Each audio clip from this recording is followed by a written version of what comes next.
सोचिए, एक ऐसे युद्ध के बारे में जिसने पूरी की पूरी दुनिया को अपनी आग में झोंक दिया। ये था मानव इतिहास का सबसे भयानक, सबसे विनाशकारी संघर्ष। एक ऐसा महायुद्ध जिसने बड़ी बड़ी सभ्यताओं को घुटनों पर ला दिया था। 6 करोड़, ये कोई छोटा मोटा आंकड़ा नहीं है। इस महायुद्ध में 6 करोड़ से भी ज्यादा जानें चली गईं। जरा सोचिए, ये संख्या इतनी बड़ी है कि इसे समझना भी मुश्किल हो जाता है। हर एक मौत अपने आप में एक पूरी कहानी थी, एक जिंदगी थी जो हमेशा के लिए खत्म हो गई। शहर के शहर मलबे के ढेर में बदल गए, हंसते खेलते परिवार बिखर गए, और दुनिया का नक्शा हमेशा के लिए बदल गया। यकीन मानिए, ये सिर्फ जमीनों या सरहदों की लड़ाई नहीं थी, ये तो इंसानियत के वजूद की लड़ाई बन चुकी थी। लेकिन सबसे बड़ा सवाल तो यही है कि ये सब शुरू कैसे हुआ? आखिर वो कौन सी चिंगारी थी जिसने इस विश्वव्यापी आग को भड़का दिया? चलिए, आज हम इसी सवाल का जवाब ढूंढने के लिए इतिहास के पन्नों को पलटते हैं। तो देखिए, दूसरे विश्व युद्ध की जड़ें असल में पहले विश्व युद्ध के खत्म होने के साथ ही बो दी गई थीं। जो शांति संधि हुई थी ना, वो शांति कम और एक और बड़े युद्ध की तैयारी ज्यादा लग रही थी। और इसकी शुरुआत होती है वर्साय के संधि से। पहला विश्व युद्ध खत्म होने के बाद जो देश जीते थे, उन्होंने जर्मनी पर यह संधि जबरदस्ती थोप दी। उन्हें लगा कि इससे भविष्य में फिर कभी युद्ध नहीं होगा। लेकिन हुआ इसका बिल्कुल उल्टा। इस संधि की जो शर्तें थीं, वो जर्मनी के लिए बहुत ज्यादा अपमानजनक थीं। मतलब युद्ध का सारा दोष सिर्फ जर्मनी पर डाल दिया गया। उन पर इतना भारी जुर्माना लगाया गया कि उसे चुकाना नामुमकिन सा था। उनकी जमीनें छीन ली गईं, उनकी सेना को एकदम छोटा कर दिया गया। इस बेइज्जती ने, इस अपमान ने जर्मन लोगों के दिलों में बदले की एक आग सी जला दी थी। और फिर जले पर नमक छिड़कने का काम किया 1929 की महामंदी ने। इस आर्थिक संकट ने पूरी दुनिया में तबाही मचा दी थी। करोड़ों लोग बेरोजगार हो गए, भूखे मरने की नौबत आ गई। जर्मनी की हालत तो और भी बदतर थी। लोग इतने निराश थे कि वो किसी भी ऐसे लीडर के पीछे चलने को तैयार थे जो उन्हें इस मुसीबत से निकालने का सिर्फ वादा ही कर दे। और इसी निराशा और गुस्से से भरे माहौल ने अडोल्फ हिटलर जैसे तानाशाहों के लिए सत्ता तक पहुंचने का रास्ता बना दिया।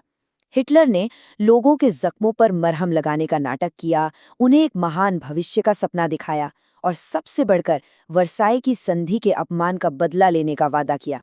उसी दौरान ब्रिटेन और फ्रांस जैसे बड़े देश एक अजीब सी पॉलिसी अपना रहे थे, जिसे कहते हैं तुष्टीकरण की नीति।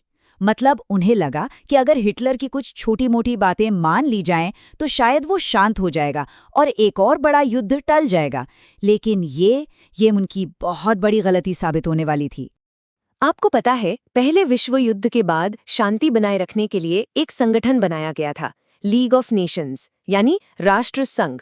इसका मकसद तो बहुत अच्छा था, पर यह संगठन शुरू से ही काफी कमजोर था। और इसकी सबसे बड़ी कमजोरी जानते हैं क्या थी? इसके पास अपनी कोई आर्मी ही नहीं थी। तो जब जापान, इटली और जर्मनी जैसे देश दूसरों पर हमला करने लगे तो लीग ऑफ नेशंस सिर्फ बयान जारी करने के अलावा कुछ नहीं कर सका। वो बस एक बिना दांतों वाला शेर बनकर रह गया था। अब हिटलर ने इस कमजोरी का पूरा फायदा उठाया। उसने एक एक करके वर्साई की संधि की धज्जियां उड़ानी शुरू कर दी। पहले अपनी सेना बढ़ाई, फिर राइनलैंड पर दोबारा कब्जा कर लिया और फिर ऑस्ट्रिया और चेकोस्लोवाकिया को भी जर्मनी में मिला लिया। और दुनिया बस देखती रह गई। किसी ने उसे रोकने की हिम्मत तक नहीं की। लेकिन हिटलर की भूख तो बढ़ती ही जा रही थी। अब उसकी नजरें थीं पोलैंड पर, और यही वो आखिरी कदम था जिसने दुनिया को दूसरे विश्व युद्ध की आग में पूरी तरह से झोंक दिया। अगस्त 1939 में अपने जनरलों के सामने हिटलर के कहे ये शब्द उसके खतरनाक इरादों को साफ कर देते हैं। उसका मकसद सिर्फ जमीन पर कब्जा करना नहीं था, बल्कि पोलैंड की नस्ल को ही खत्म कर देना था। और फिर दुनिया को सबसे बड़ा शौक तब लगा जब दो जानी दुश्मन, नाजी जर्मनी और कम्युनिस्ट सोवियत संघ, अचानक दोस्त बन गए। उन्होंने एक समझौते पर साइन किया कि वो एक दूसरे पर हमला नहीं करेंगे। इस खबर ने सबको हैरान कर दिया। लेकिन इस समझौते के पीछे एक गहरा राज छिपा था। जर्मनी और सोवियत संघ ने चुपके से पोलैंड को आपस में बांटने का प्लान बना लिया था। और फिर 1 सितंबर 1939 वो तारीख जब जर्मन सेना ने पश्चिम से पोलैंड पर हमला कर दिया। इसके सिर्फ 2 दिन बाद 3 सितंबर को ब्रिटेन और फ्रांस ने जर्मनी के खिलाफ जंग का ऐलान कर दिया और बस दूसरा विश्व युद्ध आधिकारिक तौर पर शुरू हो चुका था। कुछ ही हफ्तों में सोवियत संघ ने भी अपने वादे के मुताबिक पूर्व से पोलैंड पर हमला बोल दिया। पोलैंड पर हुए इस हमले ने एक ऐसे चेन रिएक्शन की शुरुआत की जिसने देखते ही देखते पूरी दुनिया को अपनी चपेट में ले लिया। जो लड़ाई यूरोप में शुरू हुई थी वो अब एक वर्ल्ड वॉर बन चुकी थी। अब दुनिया साफ साफ 2 हिस्सों में बट चुकी थी। एक तरफ थीं धुरी शक्तियां यानी एक्सिस पावर्स, जिनमें थे जर्मनी, इटली और जापान, और दूसरी तरफ थे मित्र राष्ट्र यानी एलाइड पावर्स, जिनमें ग्रेट ब्रिटेन और फ्रांस के साथ बाद में सोवियत संघ और अमेरिका भी शामिल हो गए। 6 साल की भयानक तबाही के बाद जब आखिरकार बंदूकें शांत हुईं तो दुनिया पहले जैसी बिल्कुल नहीं थी। इस जंग ने दुनिया का पूरा नक्शा, पूरी व्यवस्था ही बदल कर रख दी थी। देखिए, जंग से पहले ब्रिटेन और फ्रांस दुनिया की सुपर पावर हुआ करते थे, लेकिन जंग के बाद वो काफी कमजोर हो गए। उनकी जगह ले ली 2 नई महाशक्तियों ने, अमेरिका और सोवियत संघ। और जो नाकाम लीग ऑफ नेशंस था, उसकी जगह एक नया और ज्यादा मजबूत संगठन बना, संयुक्त राष्ट्र यानी यूनाइटेड नेशंस।